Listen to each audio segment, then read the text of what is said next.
दूसरा जो नया कंसेप्ट है वो है एस्टिमेटेड प्रॉफिट मेथड। हमने क्या सीखा अभी तक? जैसे कॉन्ट्रैक्ट अकाउंट बनाते हैं वैसे ही बनाएंगे। नोशनल प्रॉफिट आएगा, फिर नोशनल प्रॉफिट को डिग्री ऑफ कंप्लीशन के हिसाब से डिस्ट्रीब्यूट कर देते हैं। अगर 0% से लेकर 24.99% तक है तो निल, 25% से 49.99% तक है तो 1/3 of notional profit multiplied by cash received upon work certified. 50% से लेकर 90% तक है, दैट मींस 89.99% तक है तो 2/3 into notional profit into cash received upon work certified करते हैं। अगर 90% से ज्यादा है तो हम लगाते हैं एस्टिमेटेड प्रॉफिट मेथड। और एस्टिमेटेड प्रॉफिट मेथड एकदम सेम है, कंप्यूटेशन सब कुछ सेम होगा, बस यहाँ पे पीएल अकाउंट में और पीएल रिजर्व में जो अमाउंट जाता है उसका एक कैलकुलेशन चेंज हो जाएगा। अभी तक हमने जो कॉन्ट्रैक्ट अकाउंट बनाना सीखा सब कुछ वैसा ही है, नोशनल प्रॉफिट तक सब कुछ एज इट इज सेम है। नोशनल प्रॉफिट के बाद पीएल अकाउंट में और पीएल रिजर्व में क्या अमाउंट जाएगा वो यहाँ पे थोड़ा चेंज हो जाता है। देखते हैं तो नोशनल, ये हमारा एस्टिमेटेड प्रॉफिट मेथड आपको कब लगाना है? सबसे पहला केस, जब आपका डिग्री ऑफ कंप्लीशन 90% या उससे ज्यादा है। जब डिग्री ऑफ कंप्लीशन 90% या उससे ज्यादा है तो हम एस्टिमेटेड प्रॉफिट मेथड का इस्तेमाल करेंगे। या फिर एक दूसरा केस भी है, जब हमें total estimated cost of completion given हो क्वेश्चन में। Total estimated cost of completion given हो, जब भी क्वेश्चन में हमें यह पता होगा कि पूरा कॉन्ट्रैक्ट को खत्म करने में एस्टिमेटेड कॉस्ट क्या लगेगा, तब भी हम एस्टिमेटेड प्रॉफिट मेथड का इस्तेमाल कर सकते हैं। क्लियर हुआ? चलिए, यूज्ड व्हेन कब यूज करना है? जब हमारा डिग्री ऑफ कंप्लीशन 90% या उससे ज्यादा है तब, या फिर जब estimated cost to complete the contract is known. Contract को कंप्लीट करने के लिए एस्टिमेटेड कॉस्ट क्या लगेगा, अगर ये हम लोगों को पता है तो भी हम एस्टिमेटेड प्रॉफिट मेथड यूज कर सकते हैं। There is no change in preparation of contract account. Preparation account के कॉन्ट्रैक्ट अकाउंट के प्रिपरेशन में कोई चेंज नहीं होगा, जैसे करते हैं वैसे ही करेंगे। नोशनल प्रॉफिट निकालेंगे, फिर नोशनल प्रॉफिट को आगे डिस्ट्रीब्यूट करेंगे जो भी मेथड बताएगा उसके अकॉर्डिंग। अब कैसे निकालना है? सबसे पहले तो आपको देखना है degree of completion. Degree of completion, अगर डिग्री ऑफ कंप्लीशन 90% से ज्यादा है तभी अप्लाई करेंगे, वरना फिर 1/3 2/3 वाले केस में चले जाएंगे। अब निकालना पड़ेगा हमें estimated total cost of completion. Estimated total cost of completion कैसे निकलेगा? Estimated total cost of completion बहुत इजी है निकालना। कॉस्ट टिल डेट गिवन होगा आपको कि अभी तक क्या कॉस्ट आपने लगा दिया। Estimated further cost of completion, ये भी क्वेश्चन में गिवन होगा कि आगे और क्या कॉस्ट लगने वाला है, ऐड करेंगे। कोई भी प्रोविजन कंटीजेंसी होगी, ऐड करेंगे। कैसे निकलेगा एस्टिमेटेड कॉस्ट हमारा? कॉस्ट टिल डेट लेंगे, फिर उसमें ऐड करेंगे estimated further cost of completion, और क्या कॉस्ट लगेगा फ्यूचर में, प्रोविजन कंटीजेंसी ऐड करेंगे तो मेरे को पता चल जाएगा estimated total cost of completion. Estimated total cost of completion मिल गया। उसके बाद कॉन्ट्रैक्ट प्राइस में से उसे रिड्यूस कर देंगे। एक हमारा कॉन्ट्रैक्ट प्राइस है, उसमें से मेरे को पता चल गया कि कितना कॉस्ट लगने वाला है, सबट्रैक्ट किया तो मेरे को पता चलेगा एस्टिमेटेड प्रॉफिट। एक बार जब एस्टिमेटेड प्रॉफिट मिल गया उसके बाद हम अपना आगे का ट्रीटमेंट करेंगे। वापस से स्टेप्स क्या क्या है? सबसे पहले डिग्री ऑफ कंप्लीशन चेक करेंगे, 90% से ज्यादा है तभी इस मेथड में आएंगे, वरना 1/3 2/3 वाले में चले जाएंगे। फिर क्या निकालना है? फिर हमें निकालना है estimated total cost. Estimated total cost कैसे निकलेगा? कॉस्ट टिल डेट लेंगे, उसमें further estimated cost of completion add करेंगे, प्रोविजंस कंटीजेंसीज कुछ होंगी उनको ऐड करेंगे तो हमें मिल जाएगा estimated total cost of completion. उसको कॉन्ट्रैक्ट प्राइस में से रिड्यूस करेंगे तब जाके हमें मिल जाएगा हमारा एस्टिमेटेड प्रॉफिट। क्लियर? सबसे पहले कॉन्ट्रैक्ट प्राइस है, कॉन्ट्रैक्ट प्राइस में क्या माइनस करना है? Estimated total cost of completion. और ये कैसे मिलेगा estimated total cost of completion? Cost up to date लेंगे, फिर उसमें एस्टिमेटेड और क्या लगने वाला है फर्दर कॉस्ट ऑफ कंप्लीशन वो ऐड करेंगे, प्रोविजन कंटीजेंसी ऐड करेंगे तो मेरे को estimated total cost of completion पता चलेगा। उसमें से कॉन्ट्रैक्ट प्राइस में से उसको रिड्यूस करेंगे तो एस्टिमेटेड टोटल प्रॉफिट मिल जाएगा। अब एक बार एस्टिमेटेड टोटल प्रॉफिट मिल गया उसके बाद हम क्या करेंगे? हमारा पीएल अकाउंट में ट्रांसफर कर देंगे। Profit to be transfer to PL. देखिए तो इसमें 2 4 5 मेथड्स हैं, हर एक मेथड को पढ़ते हैं। सबसे पहला मेथड ये क्या कहता है? इसका कहना है एस्टिमेटेड प्रॉफिट लीजिए, उसको मल्टीप्लाई कीजिए डिग्री ऑफ कंप्लीशन के परसेंटेज के साथ, फिर मल्टीप्लाई करिए cash received upon work certified के साथ। क्या कहता है? Estimated profit into degree of completion का percentage into cash received upon work certified. अगर और फर्दर ब्रेक करें तो estimated profit into degree of completion percentage का फॉर्मूला क्या होता है? Work certified divided by contract price. तो estimated profit divided by work certified multiplied by work certified upon contract price into cash received upon work certified.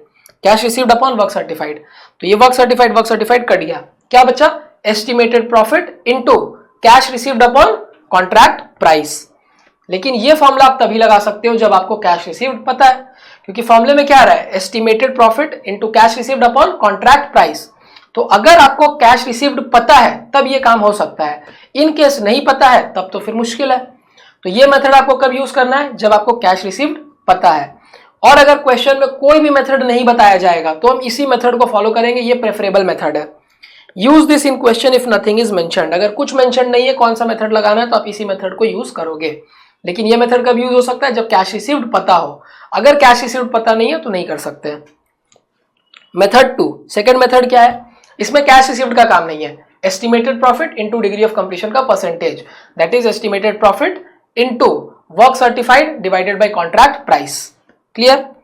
Third method, estimated profit into cost up to date, अभी तक जो cost लगा divided by total cost of completion. क्या लेंगे, estimated profit into cost till date divided by total cost of completion.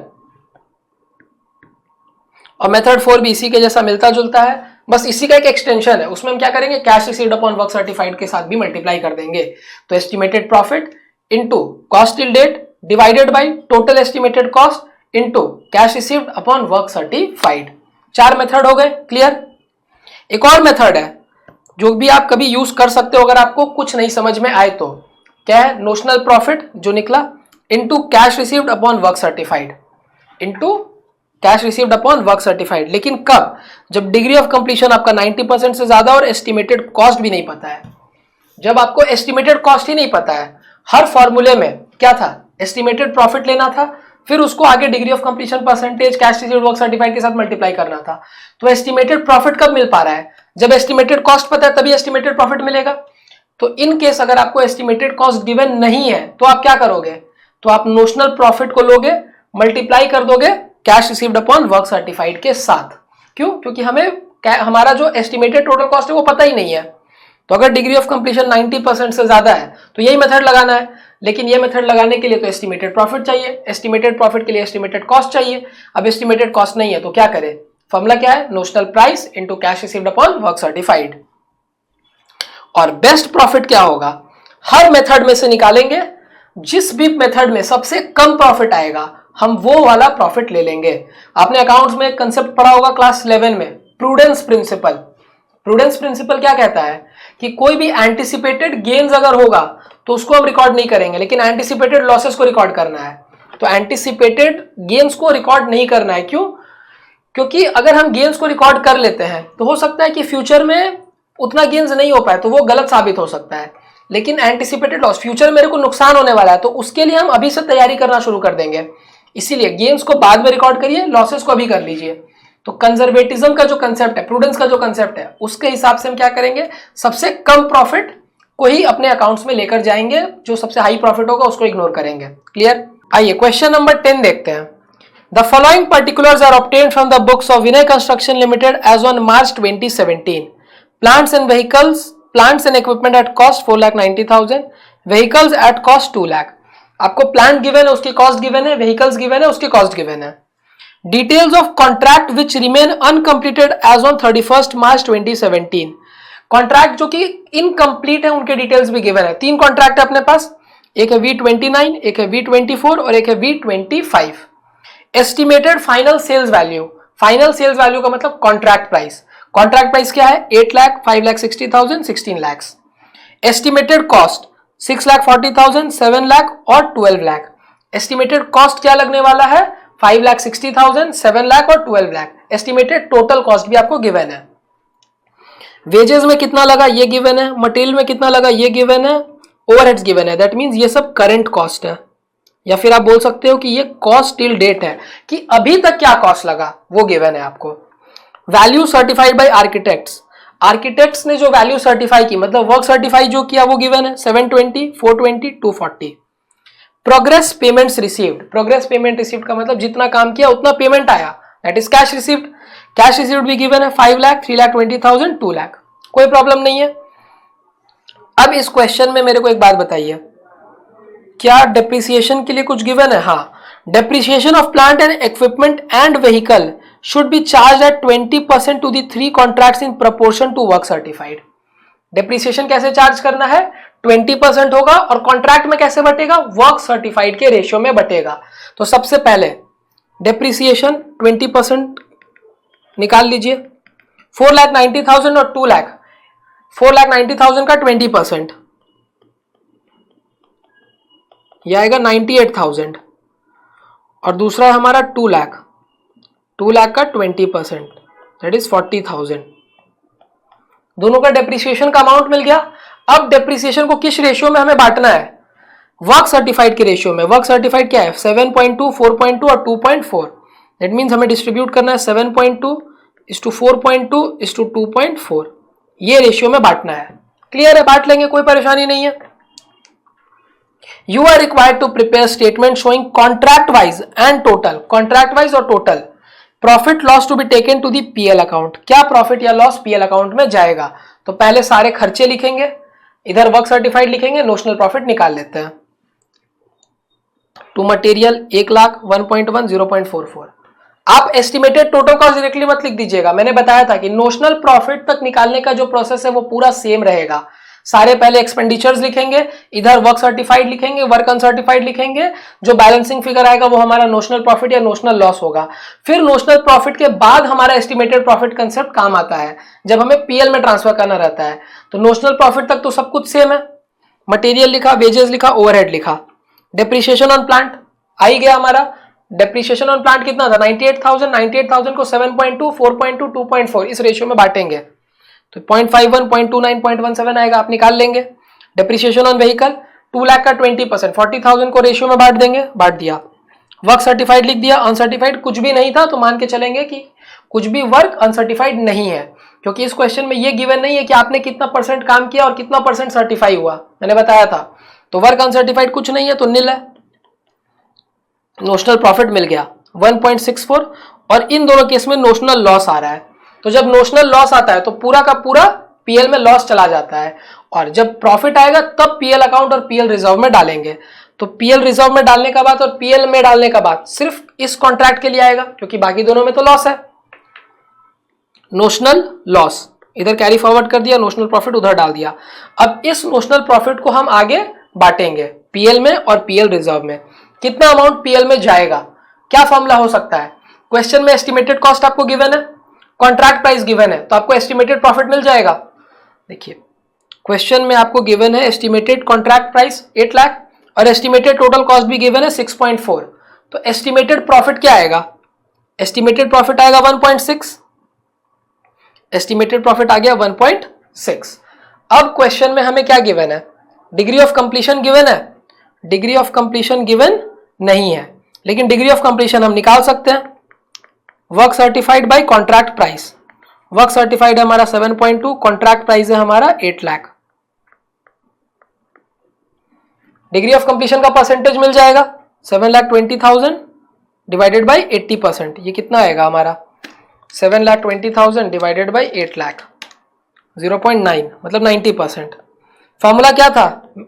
कोई भी method नहीं बताएगा तो हम कौन सा मेथड लगाते हैं? याद है? Method 1, estimated profit into degree of completion का percentage into cash received upon work certified. तो एस्टिमेटेड प्रॉफिट हमारा 1,60,000, डिग्री ऑफ कंप्लीशन हमारा 90%, cash received upon work certified, cash received कितना है? 5 lakh divided by work certified, work certified है 7,20,000। Clear? एक तो ये तरीका है 1,60,000 का 90% इंटू 5 लाख डिवाइडेड बाई 7,20,000, यह आएगा 1 लाख। एक तो ये तरीका है। और दूसरा तरीका क्या है? सीधा एस्टिमेटेड प्रॉफिट को मल्टीप्लाई कर दीजिए cash received upon contract price के साथ, क्योंकि वर्क सर्टिफाइड ऐसे भी कट जाएगा। तो 1,60,000 इंटू कैश रिसीव्ड हमारा कितना है? 5 लाख, कॉन्ट्रैक्ट प्राइस है हमारा 8 लाख। तभी भी सॉल्व करेंगे तो 1 लाख ही आएगा। तो पीएल में जाएगा 1 लाख और जो रिमाइंडर बच गया वो कहां चला जाएगा? पीएल रिजर्व में। हमारा 1.64 का नोशनल प्रॉफिट था, इसमें पीएल कितना गया? 1 लाख, जो 64,000 है वो पीएल रिजर्व में गया। क्लियर? Easy question. आइए क्वेश्चन और देख लेते हैं 11 number.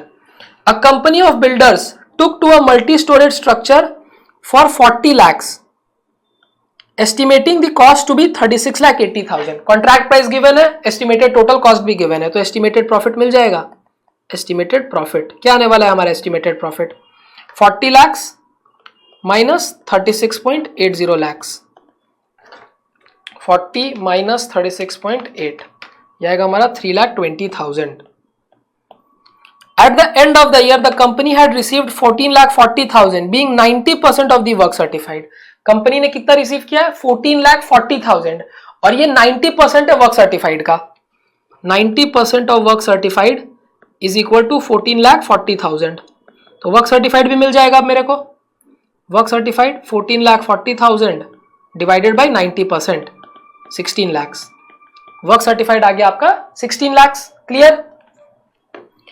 Work done but not yet certified 40,000, काम किया है लेकिन सर्टिफाई नहीं हुआ है अभी तक, कितना 40,000। फॉलोइंग एक्सपेंडिचर वर इनकर्ड, क्या एक्सपेंडिचर हुआ है, 4 लाख मटेरियल में, 10 लाख लेबर में, प्लांट में 80,000। मटेरियल कॉस्टिंग 20,000 वर डैमेज्ड, 20,000 का मटेरियल डैमेज हो गया, तो जब भी डैमेज हो जाएगा एबनॉर्मल लॉस है, कॉस्टिंग पीएल में जाएगा, कॉन्ट्रैक्ट में से राइट ऑफ हो जाएगा। Clear. Plant is considered as having depreciated at 25%, plant पे 25% डेप्रिसिएशन चार्ज करना है। 80,000 प्लांट की वैल्यू, 25% डेप्रिसिएशन, तो 80,000 का 25% that is 20,000। Clear. Prepare contract account and show all the possible figures that can be reasonably credited to PL account. पहले तो अपना normal contract account बनाते हैं, नोशनल प्रॉफिट निकालते हैं, फिर आगे की चर्चा करेंगे। Material 4 lakh, labour 10 lakh, depreciation 80,000 का 25% 20,000। एबनॉर्मल लॉस 20,000, जो मटेरियल डैमेज हो गया क्रेडिट कर देंगे। Cost up to date 14 lakh आ गया। अब इस 14 लाख में से वर्क इन प्रोग्रेस कितना है, 16 लाख वर्क सर्टिफाइड, अनसर्टिफाइड है 40,000, दैट मीन 16,40,000, तो 2,40,000 नोशनल प्रॉफिट आएगा। क्लियर, कोई प्रॉब्लम नहीं है, बहुत इजी था, नोशनल प्रॉफिट आ गया।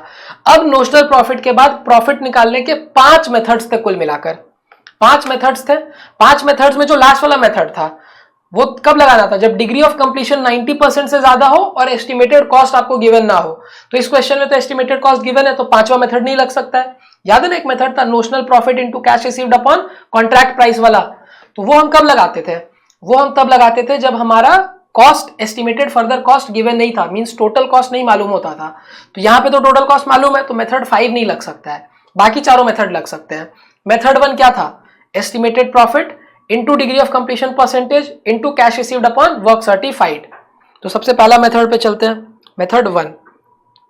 प्रॉफिट 320 आ गया, एस्टिमेटेड टोटल प्रॉफिट 3,20,000 इनटू सीधा cash received upon work certified, cash received upon contract price कर देते हैं क्योंकि वर्क सर्टिफाइड कट गया, तो estimated profit into cash received upon contract price. Cash received है 14,40,000, कॉन्ट्रैक्ट प्राइस है 40 लाख, या 1,15,200, ये प्रॉफिट आया। सेकेंड मेथड क्या था, estimated profit into degree of completion percentage. Estimated profit into degree of completion percentage कैसे मिलेगा, work certified upon contract price. Work certified कितना है 16 लाख, कॉन्ट्रैक्ट प्राइस है 40 lakh, 3,20,000 into 16 lakh upon 40 lakh, 1,28,000। Third, estimated profit into cost till date divided by total estimated cost. तो अभी हमारा estimated profit क्या है 3,20,000, कॉस्ट टिल डेट हमने निकाला ही 14 लाख, और एस्टिमेटेड टोटल कॉस्ट गिवन था क्वेश्चन में 36,80,000, सॉल्व किया 121,739 का प्रॉफिट आया। फिर fourth, estimated profit into cost till date divided by total estimated cost into cash received upon work certified. तो 3,20,000 into 14 lakh divided bye 36.8 lakh into 90%, question में गिवन था कि 90% कैश आपको रिसीव हो रहा है, तो 1,09,565 का प्रॉफिट आया। अब मैंने बताया था कि कंजर्वेटिज्म के प्रिंसिपल के हिसाब से हम क्या करते हैं, जो सबसे लीस्ट प्रॉफिट होता है उसको मानते हैं। सबसे लीस्ट क्या है, ये इन चारों में से ये वाला, तो ये हमारा प्रॉफिट होगा, बचा हुआ पोर्शन पीएल रिजर्व में जाएगा। तो पीएल में गया कितना 1,09,565, जो रिमाइंडर फिगर है वो चला जाएगा पीएल रिजर्व में। क्लियर, बहुत इजी क्वेश्चन। चलिए अब क्वेश्चन 12 करने जैसा है नहीं। अब हम आ गए हैं लास्ट टॉपिक पे, जो कि है हमारा एस्केलेशन क्लॉज। स्टार्टिंग में मैंने आपको बताया था कि जब हम क्या करते हैं कॉन्ट्रैक्ट के प्राइस को फिक्स करते हैं तो वहां पे एक क्लॉज ऐड कर देते हैं कि फ्यूचर में जब मटेरियल के प्राइसेस बढ़ जाएंगे एक सर्टेन लिमिट से ज्यादा, तो जितने मटेरियल के प्राइसेस बढ़ेंगे उस हिसाब से हम अपना कॉन्ट्रैक्ट प्राइस इंक्रीज कर लेंगे। और यही इंक्रीज जो हम करते हैं इसी को हम कहते हैं एस्केलेशन। और ये जो क्लॉज होता है जिसमें ये बात लिखी हुई होती है इसे हम कहते हैं एस्केलेशन क्लॉज। क्या है एस्केलेशन क्लॉज? कि जब फ्यूचर में हमारे मटेरियल के कॉस्ट, लेबर के कॉस्ट या फिर ओवरहेड्स के कॉस्ट एक सर्टेन लिमिट से ऊपर चले जाएंगे, बढ़ जाएंगे, तो हम अपने कॉन्ट्रैक्ट प्राइस को भी उसके अकॉर्डिंगली बढ़ा लेंगे। तो कॉन्ट्रैक्टी जो होगा उसको एक्स्ट्रा पैसा देना पड़ेगा। ये क्लॉज हम ऐड करते हैं और इस क्लॉज को हम कहते हैं एस्केलेशन क्लॉज। तो escalation amount is paid for increase in price not for increase in quantity. आपने ज्यादा क्वांटिटी लगा दी उसकी वजह से प्राइस बढ़ गया तो एस्केलेशन क्लॉज नहीं लगेगा। एस्केलेशन क्लॉज में क्या है, साफ साफ लिखा हुआ है कि इन केस ऑफ मटेरियल या फिर लेबर या फिर एक्सपेंसेस के प्राइसेस बढ़ जाएंगे एक सर्टेन लिमिट से ज्यादा, तो आपको एक्स्ट्रा पैसा मिलेगा। प्राइसेस बढ़ने से, क्वांटिटी बढ़ने से नहीं। अगर आप ज्यादा क्वांटिटी यूज कर रहे हो तो वो आपकी गलती है। प्राइस बढ़ेगा तभी आप कॉन्ट्रैक्टी से ले सकते हो। तो इसीलिए एस्केलेशन का अमाउंट का फॉर्मूला क्या है, actual price minus standard price. आपने जो कॉन्ट्रैक्ट का कोटेशन दिया होगा एक स्टैंडर्ड प्राइस के हिसाब से दिया होगा, अब एक्चुअल प्राइस ज्यादा हो गई तो जितनी ज्यादा होगी उतना हम लेंगे। तो फॉर्मूला क्या है, actual price minus standard price into standard quantity. Quantity हमेशा कौन वाली होगी, स्टैंडर्ड क्वांटिटी, जो हमने कॉन्ट्रैक्ट को बनाते समय तय किया होगा वो। क्वांटिटी एक्चुअल कभी नहीं लेंगे, क्यों? क्योंकि एक्चुअल में क्वांटिटी हो सकता है ज्यादा हो कम हो, उससे मतलब नहीं है, प्राइस से मतलब है सिर्फ। तो इसीलिए फॉर्मूला क्या है, actual price minus standard price into standard quantity. Suppose करिए एक मटेरियल ए था एक मटेरियल बी है, इसमें एक्चुअल प्राइस ज्यादा है स्टैंडर्ड प्राइस कम है। छोड़िए ये, इसको अभी आप इग्नोर करिए। एक क्वेश्चन करेंगे ना तब आपको समझ में आएगा, ये वाला question number 13। A contractor has entered into a long term contract at an agreed price of 17,50,000। ये फिक्स हो गया कि इतना चार्ज करूंगा, subject to an escalation clause for materials and wages as spelled out in the contract and corresponding actual are as follows. और escalation clause भी है हमारे पास, स्टैंडर्ड गिवन है, एक्चुअल गिवन है। तो जब हम अपना एस्केलेशन का अमाउंट निकालेंगे तो कैसे निकालेंगे, एस्केलेशन का अमाउंट निकालने के लिए actual price minus standard price करेंगे, क्वांटिटी हमेशा स्टैंडर्ड वाली लेंगे। Reckoning the full actual consumption of material and wages, the company has claimed a final price of 17,73,600। Company ने क्या क्लेम किया है कि मेरे को 17,73,600 मिलना चाहिए। एक्चुअली में क्या मिलेगा वो चेक करते हैं, एस्केलेशन का पहले अमाउंट चेक करते हैं। सबसे पहले ए बी सी मटेरियल में, ए बी सी, फॉर्मूला क्या है, actual price minus standard price into standard quantity. Actual price क्या है, ए की एक्चुअल प्राइस है 48, यहां पे स्टैंडर्ड था 50, तो 48 माइनस 50, एक्चुअल है 79, स्टैंडर्ड था 80। सी में एक्चुअल है 66, स्टैंडर्ड था 60।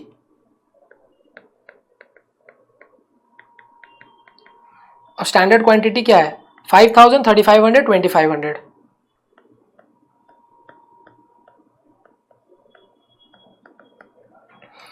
यहां पे क्या आएगा, 2 रुपए प्राइस कम हो गई है 5,000 क्वांटिटी पे, तो 10,000 का फायदा हुआ। यहां पे 1 रुपए की प्राइस कम हो गई है 3,500 क्वांटिटी पे, तो 3,500 का फायदा हुआ। यहां पे 6 रुपए बढ़ गए हैं तो नुकसान हो गया, लेना पड़ेगा कॉन्ट्रैक्टी से। 2,500 इंटू 6, 15,000। तो कुल मिला के मैं कॉन्ट्रैक्टी से सिर्फ 1,500 ही लूंगा। ऐसा नहीं है कि जहां पे प्राइस बढ़ा वो तो ले लूंगा और जहां पे प्राइस कम हुआ उसको इग्नोर कर दूंगा, वैसे नहीं चलता है हिसाब। हिसाब कैसे होगा कि अगर कहीं प्राइस कम हुआ है तो उसका बेनिफिट भी फिर कॉन्ट्रैक्टी को मिलेगा। आपको नेट इंक्रीज लेना है सिर्फ, ऐसा नहीं है कि कहीं प्राइस कम हो गया है तो उसको आप इग्नोर कर रहे हो, जहां पे प्राइस बढ़ा है उसका पूरा पैसा ले रहे हो। नेट इफेक्ट आपको लेना है। प्राइस बढ़ गया ठीक है, लेकिन कहीं प्राइस अगर कम हुआ है तो उसको एडजस्ट भी करना होगा। क्लियर हुआ ये बात? अगर प्राइस बढ़ा है ठीक है, लेकिन अगर कहीं प्राइस कम हुआ है तो उसको भी एडजस्ट करिए।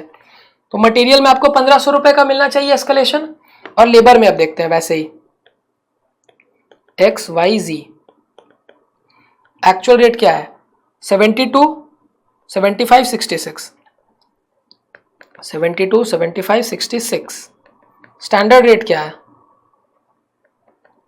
स्टैंडर्ड रेट है हमारा 70, 75, 65, 70, 75 और 65। क्वांटिटी क्वांटिटी है 2000, 2500, 3000, स्टैंडर्ड क्वांटिटी हमेशा ये वाली 2000, 2500, 3000। तो 2 रुपए बढ़ गए, 72 हो गया, 70 था तो 2 रुपए के हिसाब से 4000 लेना चाहिए। यहाँ पे सेम है तो कुछ नहीं आने वाला है। यहाँ पे 1 रुपए बढ़ गए, 3000।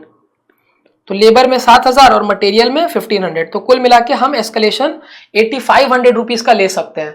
तो हमारी जो न्यू कॉन्ट्रैक्ट प्राइस आएगी वो क्या आने वाली है, 17,58,000, सॉरी 17,58,500, 8500 प्राइस बढ़ गया ना। तो 17,50,000 तो पहले से ही था, 8,500 एस्केलेशन का ले लेंगे तो कुल मिला के मेरे को क्या मिलेगा, 17,58,500। क्लियर हुआ। तो ये जो क्लेम है 17,73,600 का, ये क्लेम बेकार है, इसको नहीं लेंगे। इसमें सब कुछ को कंसिडर कर लिया है, हम सब कुछ को कंसिडर नहीं करेंगे। मींस इसमें एक्चुअल क्वांटिटी के हिसाब से ये निकाला होगा। तो हमें क्या लेना है, सिर्फ और सिर्फ स्टैंडर्ड क्वांटिटी लेनी है। क्लियर हो गया, वेरी गुड। तो ये आया 17,58,500। चलिए आ जाइए लास्ट क्वेश्चन पे। ये क्वेश्चन बहुत ही इंपॉर्टेंट क्वेश्चन है, एस्केलेशन क्लॉज का बहुत बेहतरीन क्वेश्चन है। आज तक कभी भी आपके एग्जाम में ये क्वेश्चन पूछा नहीं गया है और मुझे ऐसा लगता है कि पूरा चांस है कि ये क्वेश्चन आपके एग्जाम में जरूर आ सकता है। डीलक्स लिमिटेड अंडर टू का कॉन्ट्रैक्ट फॉर 5 लाख रुपीज, इसका मतलब ये हमारा कॉन्ट्रैक्ट प्राइस है। ऑन 1 जुलाई 2021, कॉन्ट्रैक्ट में कब एंटर किया है, 1 जुलाई 2021 को। On 30 June 2022 when the accounts were closed, means exactly 1 साल के बाद अकाउंट्स क्लोज हो रहे हैं। The following details about the contract were gathered. Material 1 lakh रुपए के परचेज हुए हैं, 45,000 रुपीज की वेज पेमेंट मैंने करी है। जनरल एक्सपेंस है 10,000 का, प्लांट परचेज किया 50,000 का। तो प्लांट परचेज किया इससे कोई मतलब नहीं है, प्लांट पे क्या डेप्रिसिएशन चार्ज किया वो मैटर करता है। Materials on hand 25,000. This means at the end of the year we are having material of 25,000 rupees. We have purchased materials worth 1 lakh rupees and at the end of the year we are left with materials of 25,000 rupees. That clearly means we have consumed 75,000 worth of raw materials. 1 lakh रुपए का material हमारे पास था, purchase किया हमने, 25,000 का and में बच गया, मीन 75,000 का हमने कंज्यूम किया। वेजेस अक्रूड 5,000, 45,000 रुपए हमने वेज पेमेंट कर दी और 5,000 रुपए अभी भी पे करना बाकी है। तो टोटल वेजेस क्या है, 50,000, 45,000 प्लस 50,000 प्लस 5,000, 45,000 प्लस 5,000 ये हमारा आएगा 50,000। वर्क सर्टिफाइड 2 lakhs गिवन है, कैश रिसीव्ड 1,50,000 है, डेप्रिसिएशन गिवन है, वर्क अनसर्टिफाइड गिवन है। The above contract contained an escalation clause which read as follows. एक escalation clause है जो कह रहा है in the event of prices of material and rates of wages increase by more than 5%. यहां तक अभी एक बार स्टॉप करते हैं। इसका मतलब कि कभी भी अगर ऐसा होता है कि मटेरियल और वेज रेट के प्राइस 5% से ज्यादा इंक्रीज हो जाए, तो यहां तक क्या बताया क्वेश्चन ने कि अगर कभी भी मटेरियल और वेजेस के रेट 5% से बढ़ जाते हैं तो the contract price would be increased. Contract price को तब हम इंक्रीज करेंगे, कितना, बाई 25% ऑफ द राइस। जितना बढ़ा है उसके 25% से ही, जितना बढ़ा है उसके सिर्फ 25% से ही। In the cost of material and wages beyond 5% in each case, 25% increase करेंगे और वो भी सिर्फ उतने के लिए जो 5% से ज्यादा इंक्रीज हुआ है। भैया कंफ्यूज हो गए हम। कहने का मतलब है कि मटेरियल और प्राइसेस अगर बढ़ जाते हैं 5% से ज्यादा तो हम कॉन्ट्रैक्ट के प्राइस को बढ़ा देंगे। और कितना बढ़ाएंगे, 5% के बियॉन्ड जितना बढ़ा है उसका 25% बढ़ाएंगे। सपोज करिए कि हमारा स्टैंडर्ड कॉस्ट जो है वो है 100, स्टैंडर्ड कॉस्ट है 100, एक्चुअल में कॉस्ट लग गया 130, एक्चुअल में कॉस्ट लग गया 130। तो सबसे पहले तो एक्चुअली में बढ़ा कितना है, ग्रॉस एस्केलेशन कितना है, बढ़ा कितना है, 30 रुपीज का एस्केलेशन है, 30 रुपीज बढ़ा है। लेकिन क्वेश्चन का कहना है कि हम 5% के ऊपर जितना बढ़ेगा उस पे एस्केलेशन देंगे। तो 100 का 5% कितना होता है, 5 के ऊपर कितना बढ़ा है, 30 बढ़ा है, 5 के ऊपर 25 इंक्रीज हुआ है, माइनस 5, इसे हम स्टैंडर्ड डिडक्शन कहते हैं, 25। ये हमारा है नेट एस्केलेशन। अब जो नेट एस्केलेशन है इसका 25% देंगे। क्वेश्चन का कहना है कि 5% के बियॉन्ड जितना बढ़ेगा उसका 25% हम देंगे। तो 5% के बियॉन्ड कितना बढ़ा 25, इसका 25% दे देते हैं। तो अमाउंट ऑफ एस्केलेशन 25 का 25% दैट इज 62.5। ये एक एग्जाम्पल था, एक्चुअल फिगर्स अलग होंगे, ये बस आपको समझाने के लिए मैंने बताया। होप कि आपको क्लियर हुआ होगा। स्टैंडर्ड कॉस्ट 100 रुपए थी, एक्चुअल में 130 हो गया, तो एस्केलेशन कितने का है 30 रुपीज का एस्केलेशन है। इस 30 में चेक करिए कि 5% से ज्यादा कितना है। 100 का 5% 5 होता है, तो 5 से ज्यादा कितना है 25। इस 25 पे आपको एस्केलेशन देना है और वो भी कितना 25%। तो 25 रुपए का 25% 6.25 सॉरी 62.5 नहीं 6.25, ये अमाउंट ऑफ एस्केलेशन होगा। क्लियर है, वेरी गुड। तो पढ़ते हैं आगे question. It was found that since the date of signing the agreement, the prices of material and wage rates increased by 25%। जब से हमने कॉन्ट्रैक्ट साइन किया तब से लेकर अब तक मटेरियल और वेजेस के रेट 25% से बढ़ गए हैं। अभी हमारे पास मटेरियल और वेज के क्या पेमेंट मैंने किए मेरे को पता है, मींस एक्चुअल कॉस्ट मेरे को पता है, और क्वेश्चन में ये भी इंफॉर्मेशन दे दी है कि जो आपने स्टैंडर्ड सेट किया था उससे 25% अब बढ़ चुका है। जब हमने कॉन्ट्रैक्ट में एंटर किया था तो जो प्राइस कोट किया था उससे 25% बढ़ गया है। तो हमारा एक्चुअल कॉस्ट अभी क्या लगा है, एक्चुअल कॉस्ट हमारा लगा है मटेरियल का 75,000, 1 लाख का मटेरियल मैंने परचेज किया, इसमें से 25,000 का भी बचा हुआ है। 75,000 का मटेरियल कंज्यूम हुआ, 1 लाख का खरीदा, 25,000 का बचा हुआ है, मतलब 75,000 रुपए का कंज्यूम हुआ मटेरियल। और लेबर कितना है 45,000 का पेमेंट किया मैंने, 5,000 अभी भी बाकी है 50,000। तो कुल मिला के एक्चुअल कॉस्ट जो है वो है 1,25,000। और ये 1,25,000 जो है ये 25% बढ़ने के बाद है। स्टैंडर्ड 25% बढ़ गया तब जाके 1,25,000 हुआ। तो हम कह सकते हैं कि 125% of standard cost is equal to 1,25,000। Standard cost 25% बढ़ गया मतलब 125% हो गया, और वो वैल्यू क्या है 1,25,000। तो स्टैंडर्ड कॉस्ट आ जाएगी 1,25,000 डिवाइडेड बाई 125%। स्टैंडर्ड कॉस्ट है हमारा 1 लाख। 1 लाख स्टैंडर्ड कॉस्ट था, एक्चुअल कॉस्ट है 1,25,000। तो ग्रॉस एस्केलेशन कितना है, कितने का इंक्रीज हुआ 25,000 रुपए का इंक्रीज हुआ। Gross escalation 25,000। अब इसमें से स्टैंडर्ड डिडक्शन कितना है 5% के बियॉन्ड जितना इंक्रीज होगा हम उसी का पैसा देंगे। तो 1 लाख का 5%, स्टैंडर्ड डिडक्शन हमारा है 1 लाख का 5%, दैट इज 5,000।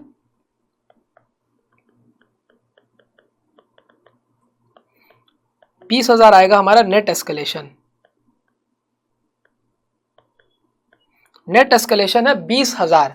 अब इस नेट एस्केलेशन में 25% हम पे करेंगे, तो 20,000 का 25% दैट इज 5,000। क्लियर हुआ, वापस से देखते हैं स्टैंडर्ड कॉस्ट कैसे निकला। क्वेश्चन में बताया कि जब आपने कॉन्ट्रैक्ट साइन किया था तब से लेके अब तक 25% मटेरियल और वेजेस के रेट बढ़ चुके हैं। तो अभी मटेरियल और वेज का मैंने क्या पेमेंट किया 1,25,000, ये 25% बढ़ा हुआ है मतलब ये 125% है। तो स्टैंडर्ड कॉस्ट आ गया 1 लाख। 1,25,000 मैंने पे किया, स्टैंडर्ड कॉस्ट है 1 लाख, तो ग्रॉस एस्केलेशन आया 25,000। स्टैंडर्ड डिडक्शन क्या है स्टैंडर्ड कॉस्ट का 5%, तो 1 लाख स्टैंडर्ड कॉस्ट था उसका 5% 5,000। 25,000 में 5,000 गया, 20,000 बचा, ये है नेट एस्केलेशन। जो भी नेट एस्केलेशन होगा उसका 25% हम कॉन्ट्रैक्ट प्राइस बढ़ा देंगे। तो 20,000 का 25%, 5,000 रुपए कॉन्ट्रैक्ट प्राइस चेंज हो जाएगा। तो हमारी न्यू कॉन्ट्रैक्ट प्राइस क्या आने वाली है 5,000 प्लस कॉन्ट्रैक्ट प्राइस था 5 लाख रुपए का, तो न्यू कॉन्ट्रैक्ट प्राइस है 5,05,000। और न्यू एक second, the value of the work certified does not take into account the effect of the above clause. बोल रहा है कि जो हमारा वर्क सर्टिफाइड है ना उसमें ये क्लॉज इंक्लूडेड नहीं है। इसका मतलब है जब भी ये लाइन होगी तो इसका आप क्या करोगे कि जितना भी आपका एस्केलेशन का अमाउंट आया उतना वर्क सर्टिफाइड में ऐड कर दोगे। वर्क सर्टिफाइड 2 लाख है और हमारा एस्केलेशन का अमाउंट क्या है 5,000, तो न्यू वर्क सर्टिफाइड हो जाएगा 2,05,000 रुपए। New work certified 2,05,000। अब अपना जैसा क्वेश्चन बनाते हैं वैसा सिंपल बनाएंगे, कोई परेशानी नहीं है। Very good. Material consume 75,000, 1 lakh का खरीदा, 25,000 स्टॉक में है।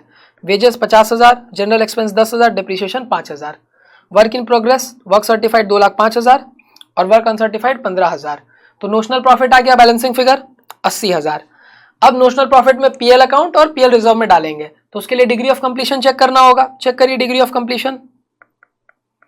Work certified upon contract price, work certified है 2,05,000, कॉन्ट्रैक्ट प्राइस हमारा 5,05,000, यह आएगा 40.60%। तो अगर 24.99% तक है तो नील, 25% से 49.99% तक है तो 1/3 of notional profit multiplied by cash received upon work certified करते हैं। तो ये उसी रेंज में 25% से 49.99% के केस में, तो यहाँ पे 1/3 ऑफ नोशनल प्रॉफिट ट्रांसफर होगा। 1/3 of 80,000 multiplied by cash received, कितना कैश हमने रिसीव किया था 1,50,000 divided by work certified, work certified होने वाला है हमारा 2,05,000। सॉल्व करिए, 80,000 divided by 3 into 1,50,000 divided by 2,05,000, 19,512। तो 19,512 पीएल में जाएगा और जो बच गया वो पीएल रिजर्व में जाएगा। क्लियर हो गया एकदम बढ़िया से। तो इसके साथ हमारा कॉन्ट्रैक्ट कॉस्टिंग का पूरा चैप्टर कंप्लीटली कवर हो जाता है। हर एक टाइप ऑफ सम्स, हर एक कंसेप्ट हमने बहुत ही डिटेल में किया। आपका काम क्या है, घर पे इस नोट्स को डाउनलोड करके इससे वापस से जितने भी क्वेश्चन मैंने डिस्कस कराए सबको एक बार स्क्रिबल रिवीजन आप कर लीजिएगा। ऐसे स्क्रिबल करके एक बार पूरा सम सॉल्व करके देख लीजिएगा। एक बार वापस से हम पूरा चैप्टर का क्विक गो थ्रू करते हैं।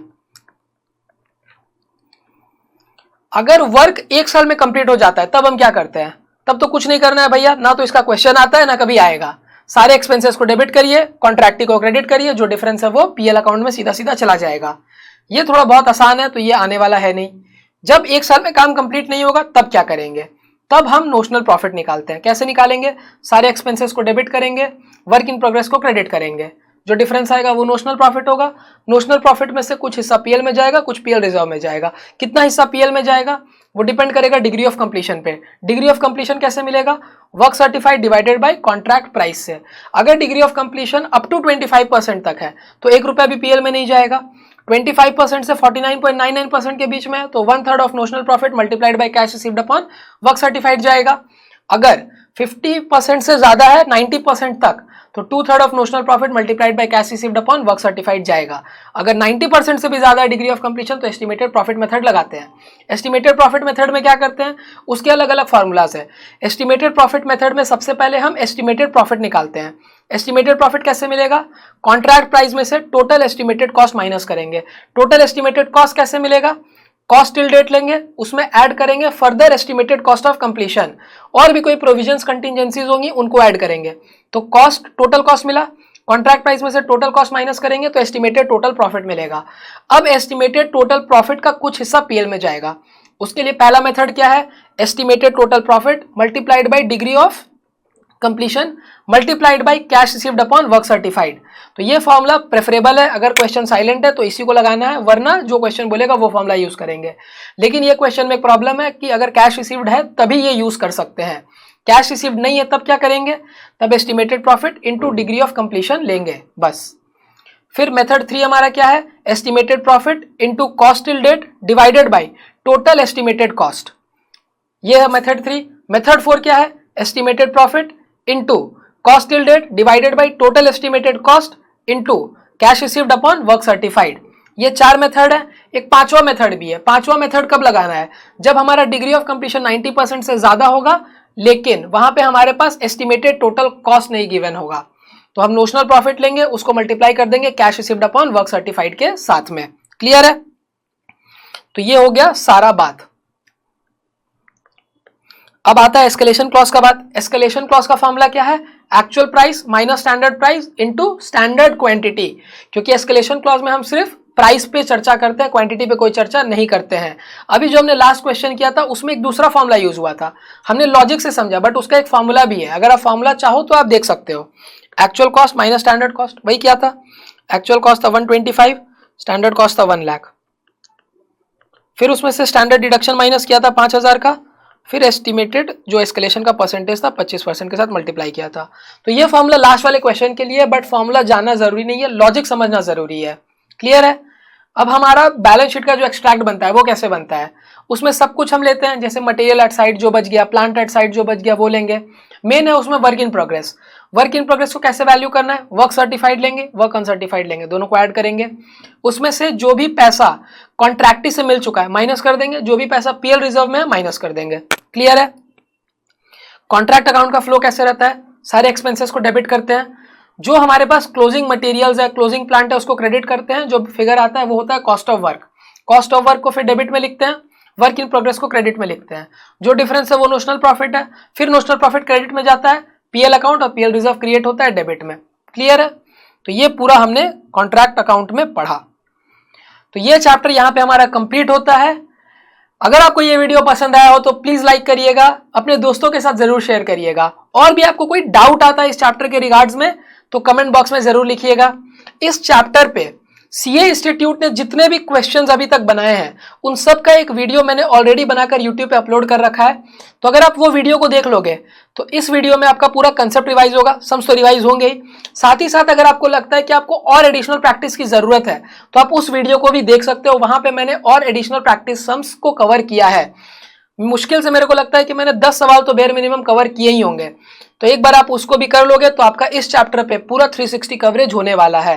Thank you very much, take care, bye bye, study well, do well. Audio Jungle. Audio Jungle.